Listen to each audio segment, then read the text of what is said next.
नमस्कार दोस्तों इन दिनों में हालात अच्छे नहीं हैं। ख़बरें बहुत बढ़िया नहीं मिलती और सबसे बड़ी एक गज़ब की बात यह है कि हमारे लोग, हमारे बड़े लोग, हमारे नेता लोग भी हंसना भी भूल गए हैं। अब ये कहना पड़ेगा नेताओं को भी कम से कम स्माइल प्लीज़ वाली मुद्रा में आ जाइए। बहुत मुद्दत हो गई है अपने शिखर पुरुषों को हंसते हुए, मुस्कुराते हुए देखे। बहरहाल बावजूद इसके कि बहुत सारी जो कंट्राडिक्शंस हैं, विसंगतियां हैं, हमारी ज़िंदगी का हिस्सा बन चली हैं, इसके बावजूद एक बात की ओर मैं आपका ध्यान बांटना चाहूँगा कि छोटे छोटे तजुर्बात, छोटे छोटे एक्सपेरिमेंट्स, छोटे छोटे प्रयोग ये छोटे जगह पे भी रहकर किए जा सकते हैं और उनके दूरगामी असर भी होते हैं।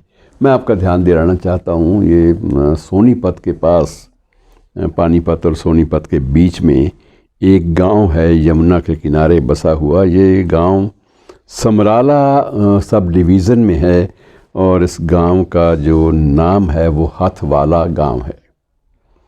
हथवाला गांव में भी एक एक्सपेरिमेंट हुआ जिसका ज़िक्र आपसे बांट लेना ज़रूरी है, क्योंकि ये साबित करता है कि अगर आपके इरादे मज़बूत हैं और आपके सामने एक इमेज है, विज़न है, तो आप कहीं भी कुछ भी क्रिएट कर सकते हैं।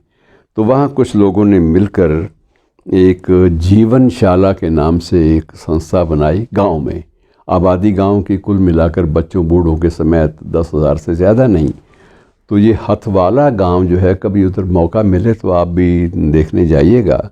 हथवाला गांव में एक जीवनशाला के नाम से, जिसे लर्निंग सेंटर भी कहा जाता है, लर्निंग सेंटर, तो एक एक्सपेरिमेंट किया गया, वहाँ लर्निंग सेंटर बनाया गया और कोशिश ये की गई कि इसमें कोई जाति भेद कोई आड़े ना आए, क्योंकि उसमें उर्दू के जानने वाले भी लोग आने लगे थे धीरे धीरे। और जब ये लर्निंग सेंटर की बात चली, हथवाला में लर्निंग सेंटर की बात चली, तो अदब के नाम पर कोई भी चर्चा होती है तो पहले जो मुसलमान हैं वो भी आते हैं और दूसरे भी आ जाते हैं। दोनों तरह के लोग आने लगे धीरे धीरे। ये भी हुआ कि जो लोग थोड़े से शहरी तहज़ीब के करीब थे, उनको लगा कि ये मज़ा नहीं आ रहा, और ये मज़ा नहीं आने वाली बात जो है ये लोगों को अखरी। और उसके बाद वहाँ मुंशी प्रेमचंद पर एक सेमिनार भी छोटा सा देहाती स्तर पर, गांव के स्तर पर आयोजित किया गया और मुंशी प्रेमचंद की बहुत सारी जो कहानियां हैं उनकी चर्चा भी हुई, जिसमें ख़ास तौर से ठाकुर का कुआं एक बड़ी, पिछले दिनों उस पर भी विवाद हमारी पार्लियामेंट में भी मचा था, हंगामा हुआ था, और बूढ़ी काकी और नमक का दारोगा। तो इन 3-4 कहानियों के ऊपर काफ़ी चर्चा भी हुई और उस चर्चा को जिस ढंग से पेश किया गया वहाँ हथवाला में, उससे उसकी सिर्फ पेशे की जो पेशकदमी थी, उसकी जो पेश करने का तरीका था, तौर तरीका वक्ताओं का, वो इतना दिलचस्प था कि धीरे धीरे दिलचस्पियाँ आम आदमी के बीच में ही बढ़ने लगी कि हमें यार जाना चाहिए, बड़ा मज़ा आता है। हम ये रोज़मर्रा की जो बातें हैं, रोज़मर्रा के गम, जो शिकायतें, और हमेशा एक ऐसी मुद्रा कि हमारे हाथ कुछ नहीं बचा, इन चीज़ों से थोड़ी सी राहत लेकर हम वहाँ पर जा सकते हैं।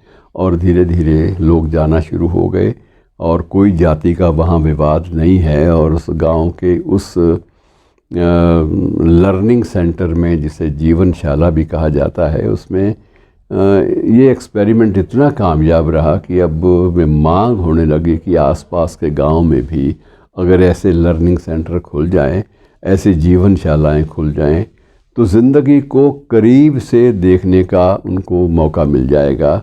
अब वहाँ उसी सेंटर में एक लाइब्रेरी भी बना दी गई है। लाइब्रेरी में लगभग 10,000 किताबें कहते हैं एकत्र हो गई हैं। किताबों को कैसे वो बांटेंगे, क्या तरतीब देंगे, इस बात पर भी विचार गंभीरता से होता है। और सबसे बड़ी बात यह है कि इसमें सीधी इन्वॉल्वमेंट, सीधे रूप में आम आदमी, गांव का आदमी जुड़ा हुआ है। ये बड़ी खूबसूरत बात है मित्रों। ऐसी तंजीमों को, ऐसे आंदोलनों को, ऐसे प्रयोगों को हमेशा बढ़ावा देना चाहिए और उनकी तारीफ़ करनी चाहिए, उनका ज़िक्र भी करना चाहिए। ज़िक्र करेंगे तो आपको एक ऊर्जा मिलेगी, एनर्जी मिलेगी और लगेगा कि एक सार्थक बात, एक सार्थक प्रयास, एक सार्थक पहलकदमी, एक अच्छा इनिशिएटिव हमारे समाज में लिया जा सकता है। शुक्रिया।